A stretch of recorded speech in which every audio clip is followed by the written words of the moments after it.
ഇന്ന് ഓഗസ്റ്റ് 14. കത്തോലിക്ക സഭ വിശുദ്ധ മാക്സിമില്യൻ കോൾബെയുടെ ഓർമ്മ തിരുനാൾ ആഘോഷിക്കുന്ന ദിനം.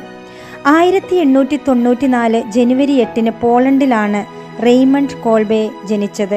10ാമത്തെ വയസ്സിൽ അദ്ദേഹത്തിന് പരിശുദ്ധ കന്യകാമറിയത്തിന്റെ ഒരു ദർശനമുണ്ടായി. മാതാവ് അദ്ദേഹത്തിന് 2 കിരീടങ്ങൾ കാണിച്ചു കൊടുത്തു. വിശുദ്ധിയെ സൂചിപ്പിക്കുന്ന വെള്ള കിരീടവും രക്തസാക്ഷിത്വത്തെ സൂചിപ്പിക്കുന്ന ചുവപ്പ് കിരീടവും. അദ്ദേഹം 2 കിരീടങ്ങളും സ്വീകരിക്കാൻ താൽപ്പര്യം പ്രകടിപ്പിച്ചു. 1910 ഫ്രാൻസിസ്കൻ സന്യാസ സമൂഹത്തിൽ ചേർന്ന അദ്ദേഹം മാക്സിമില്യൻ മേരി കോൾബെ എന്ന നാമം സ്വീകരിക്കുകയും 1918 വൈദികനായി അഭിഷിക്തനാവുകയും ചെയ്തു. പരിശുദ്ധ അമ്മയോട് അതീവ ഭക്തിയുണ്ടായിരുന്ന ഫാദർ കോൾബെ ലോകമെങ്ങും മരിയൻ ഭക്തി പ്രചരിപ്പിക്കുന്നതിനായി അമലോത്ഭവ സൈന്യം എന്ന സംഘടന രൂപീകരിച്ചു. പോളണ്ടിൽ അദ്ദേഹം സ്ഥാപിച്ച നീപ്പോ കലാനോവ് ആശ്രമം അക്കാലത്ത് ലോകത്തിലെ ഏറ്റവും വലിയ സന്യാസ സമൂഹങ്ങളിൽ ഒന്നായി വളർന്നു. പത്രങ്ങൾ, മാസികകൾ, റേഡിയോ സ്റ്റേഷൻ എന്നിവ വഴി അദ്ദേഹം സുവിശേഷ പ്രഘോഷണം ആരംഭിച്ചു. ഏഷ്യയിലും സുവിശേഷം എത്തിക്കാൻ ആഗ്രഹിച്ച അദ്ദേഹം ജപ്പാനിലും സന്യാസ ഭവനങ്ങളും പ്രസിദ്ധീകരണങ്ങളും സ്ഥാപിച്ചു. നാസിപ്പട പോളണ്ട് കീഴടക്കിയപ്പോൾ ഫാദർ കോൾബെ തൻ്റെ ആശ്രമത്തിൽ 5000-ഓളം യഹൂദ അഭയാർത്ഥികൾക്ക് അഭയം നൽകി സംരക്ഷിച്ചു.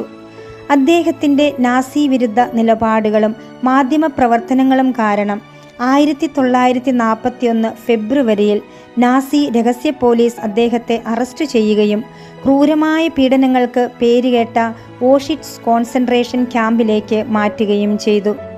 1941 ജൂലൈയിൽ ക്യാമ്പിൽ നിന്ന് ഒരു തടവുകാരൻ രക്ഷപ്പെട്ടു. ഇതിനു ശിക്ഷയായി മറ്റ് തടവുകാർക്ക് മുന്നറിയിപ്പ് നൽകാൻ ക്യാമ്പ് അധികാരികൾ ക്രൂരമായ ഒരു തീരുമാനമെടുത്തു: 10 തടവുകാരെ പട്ടിണിക്കിട്ട് കൊല്ലുക.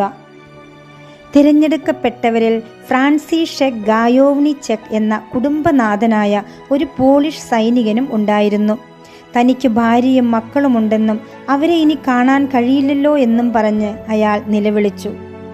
ഈ സമയം ഫാദർ കോൾബെ മുന്നോട്ട് വന്ന് ക്യാമ്പ് കമാൻഡറിനോട് പറഞ്ഞു: ഞാൻ ഒരു കത്തോലിക്ക പുരോഹിതനാണ്. ഇദ്ദേഹത്തിന് പകരം ഞാൻ മരിക്കാൻ തയ്യാറാണ്.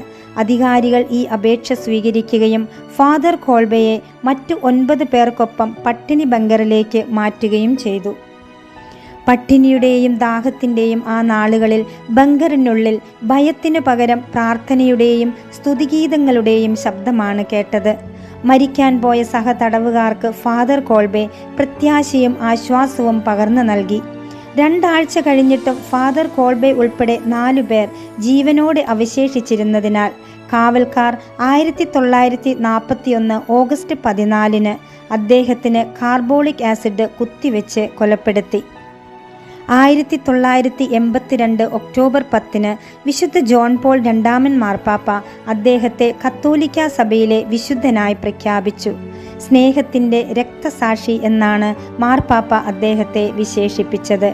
വിശുദ്ധ കോൾബെ ജീവൻ രക്ഷിച്ച ഫ്രാൻസിഷെക് ഗായോവ്നിചെക് ആ വിശുദ്ധ പ്രഖ്യാപന ചടങ്ങിൽ സാക്ഷിയായി പങ്കെടുത്തിരുന്നു. തടവുകാർ, പത്രപ്രവർത്തകർ, ലഹരി പദാർത്ഥങ്ങൾക്ക് അടിമകളായവർ, പ്രോ ലൈഫ് പ്രസ്ഥാനങ്ങൾ എന്നിവരുടെ മധ്യസ്ഥനായി വിശുദ്ധ മാക്സിമില്യൻ കോൾബെ വണങ്ങപ്പെടുന്നു. മറ്റുള്ളവർക്കായി ജീവിക്കുക എന്നത് വലിയൊരു കാര്യമാണ്.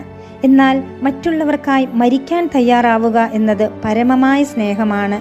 മറ്റൊരാൾക്കു വേണ്ടി സ്വന്തം ജീവൻ നൽകിയ അദ്ദേഹത്തെ പോലെ വലിയ ത്യാഗങ്ങൾ ചെയ്യാൻ കഴിഞ്ഞില്ലെങ്കിലും ചെറുതെങ്കിലും സ്വാർത്ഥതയില്ലാത്ത സ്നേഹം സവജീവികൾക്ക് നൽകാൻ നമുക്കും സാധിക്കട്ടെ.